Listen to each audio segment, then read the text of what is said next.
Hi there, welcome to No Nonsense Whiskey. My name is Vin PF, and on today's episode I've got something really rather special, and that's a couple of Loch Lommonds courtesy of Aqvavitae, aka the Barflies bottles. Now I will say at the top of the show, I did buy one of these, and one of these was gifted by Roy to me, which was fantastic of him. I picked up the previous one as well, which we'll talk about a little bit as well. Still got a squidge of that left. In fact, I think these might be a little bit lower, but really, today is a bit of a celebration about people like me and him being able to even do stuff like this, which is pretty cool. Now, I covered this in my Barflies takeover, my VPub takeover in August, so I actually got Roy on as well. So if you want to see like a really, really in-depth talk about these whiskies, then definitely go and check out that live stream, and that should be quite well chaptered below as well, so you can basically go onto that video and check it out and just zoom in on that. I'm going to go into these, do my kind of normal review of these bad boys, and go on about it. Now, the big thing to say really is that normally I talk about a bit about value at the end, but I'm not going to really do that today because these basically sold out before they got public. Roy does what basically exactly the same thing I do, which is to offer it out to Patreon subscribers first. I think he does it by tier, so the higher tier you are, the earlier access you have, whereas I do Patreon access first and then my Discord server after, which is free to join, of course, as well. So yeah, unfortunately it didn't make it out to public, so hopefully you're a follower of Roy's if you're watching this, and you got a bottle, and hopefully some of it's left as well. I imagine quite a fair few of you have finished your bottles already, because we encourage that popping, really, that none of these are going to kind of make us loads of money, I don't think, further down the line. So hopefully you've opened it and you've enjoyed it. Now, as I mentioned earlier, this kind of goes along in with the original Loch Lomond release, which is a 10-year-old. What we've got today, now, the best thing to do is do a quick overview of the whole thing. About again, I did this on my live stream about how we go about picking these things, and I'm not going to speak for Roy on this. I'm just going to go with what I suppose happened versus what I've been told over the from Roy and various other people. Now, if it's anything like what I would have done, and that's that they would have tried some samples, whether they did it at the distillery or at home or whatever, it's kind of irrelevant, but they would have tried a whole bunch of samples, they would have gone through them and decided what they wanted to do. And that's when they would have landed on this 2 years ago, the 10-year-old first fill bourbon barrel. This is cask number 735. Now, what they've done with these two releases, there were a multitude of available samples to have. These were two, as Roy has said in quotes, two of the rejects from that first initial release.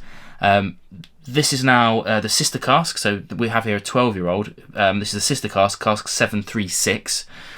This is all done to the same spec, so this is their Chardonnay yeast and whatnot. So this has all been made to the same specification, just different barrels. Again, the first fill bourbon barrel, and then here we have, which I am given to believe is actually Michael Henry's pick of the lot, which was a 14-year-old in a refill American hogshead, which should be fairly interesting. This one was distilled in 2010, 2011, 2011. So we've got some very similar characteristics, which in theory the liquid should be relatively the same, except for a difference in cask influence, which I find quite interesting. But yeah, I think the best thing to do then is get straight into it. This isn't going to be a full review. I'm not going to go heavy into the tasting notes and whatnot. What I'm probably going to do is have a little look at the back of the bottles here to see if I agree with the official tasting notes. That's probably the fairest thing to do. But absolutely 100% amazing that these are even out. I love it. And yeah, like I said, hopefully you're drinking along with me if it hasn't already gone for you. So what I'm going to do is have a quick little taste of the 10-year-old. Just to remind myself, because this has been at the back of my cabinet since then, so probably due for killing, but let's have a little go.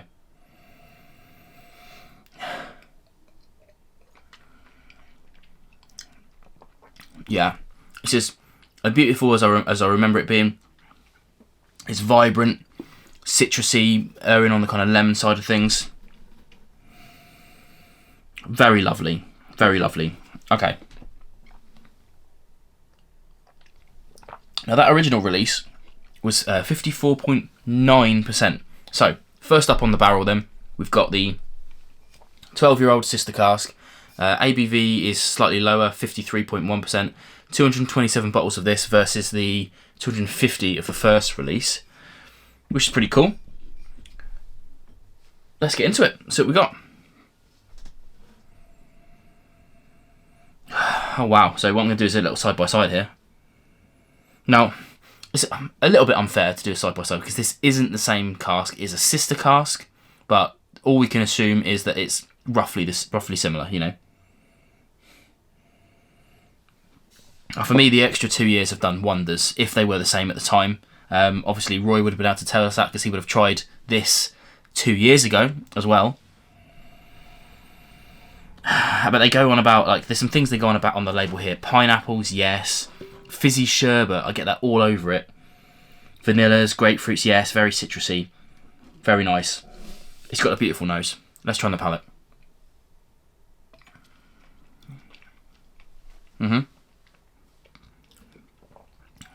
Yeah, absolutely. It's got this incredible effervescence about it. Very fizzy. Bags of those kind of tropical fruits, as you know. I always liken them to those little fruit salad little sweets that we used to get when we were kids. I don't know if they still exist. They probably do. It's kind of like a rhubarb custard kind of thing. So much tropical note. It's unreal. Really lovely. I'm not sure. I don't think I've ever tried a Chardonnay yeast on a whiskey before, so I'm not sure exactly what that's doing to it. But it is giving it kind of, I think it's giving it that kind of vibrance, which I really enjoy. Really enjoy that. It's an absolutely fantastic whiskey. Yeah, like I said, pretty quick fire. Let's swap these around and let's hit the 14-year-old. Now, quick reminder, so this one is a 14-year-old cask 118, one of 236 bottles, 58.2%. Obviously 14-year-old, and it's a refill American oak hogshead. So that should bring a slightly different note to it. And like I said earlier, what I'm given to believe is this is actually what Michael Henry would have, his pick of the bunch. These casks, again, what I'm given to believe is that obviously, you know, Michael Henry does an absolutely fantastic job, but he's been sort of personally looking after these casks over the last, you know, decade and a half odd. So it's pretty cool that we've got access to these. That's what I will say. Right, let's have a go. Oh, now, again, I'm going to do a little compare. Now, obviously there's similarities, but for me, where we have the 12 is kind of vibrant, I think the 14 it's a little bit more, I don't want to say robust, because I don't want to make it sound like it's better, but it's definitely got kind of deeper characteristics to it. These say on here peach and pear. Peach, yeah. Pear, not so much, I don't think, but that's just me. Blossom, honey, yep. Floral notes, yep. Yeah, so we're talking, it's a little bit more full-bodied, I think. Some underlying depth to it, a little bit less vibrancy for sure. So it all depends on what you're kind of into. Let's try palate.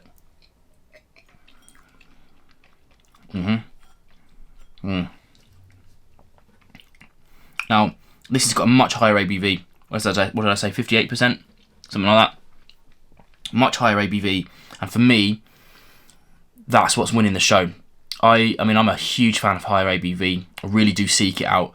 I am trying to come back round to 40%ers and lower ABV stuff to try and, you know, kind of even out the shelf, so to speak. But high ABV always sings to me. And that's what this is doing. It's got, oh, I mean, it's, you could compare the two, but really they are extremely different. I say extremely, you know. If you tried one day and one the next day, you might confuse the two, but side by side, you know, it's chalk and cheese.